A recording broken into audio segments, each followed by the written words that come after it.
ये देखिए निकल जाती है और ये निकल के गिर जाती है। आप लोगों के सिलाई मशीनों में बेशुमार प्रॉब्लम्स आते हैं, लेकिन उन प्रॉब्लम्स का सोल्यूशन करने के लिए सिलाई गुरु है ना, जिससे कमेंट्स है,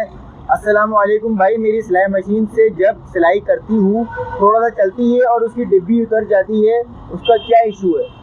देखिए अगर सिलाई मशीन आप चलाते हैं, मैं आपको दिखाता हूँ, ये देखिए फोकस करके देखिए, ये मशीन जैसे चल रही होती है ना, जब ये चल रही है,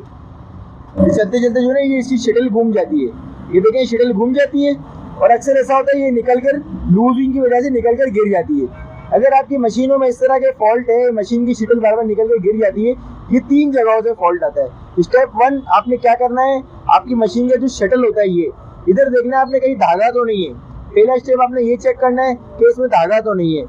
सेकेंड स्टेप आपने जो करना है वो इसको फिट करने के बाद आपने ये चेक करना है कि आया आपकी मशीन में जो डिब्बी लगी हुई है, फिरकी लगी हुई है, जैसे इसकी जो फिरकी है ये फिरकी मोटी है, ये देखें आप, इसका गैप नजर आ रहा है आपको, ये फिरकी मोटी है, जबकि ये फिरकी इस्तेमाल नहीं करनी, इसके अंदर ये मोटी फिरकी है, आपने पतली फिरकी इस्तेमाल करनी है। देखिए ये लगाने के बाद गैप काफी बचेगा, देख सकते हैं आप, ये लगाने के बाद गैप काफी बचेगा। मोटी फिरकी आपने यूज नहीं करनी, मोटी फिरकी की वजह से भी निकल कर गिरेगा,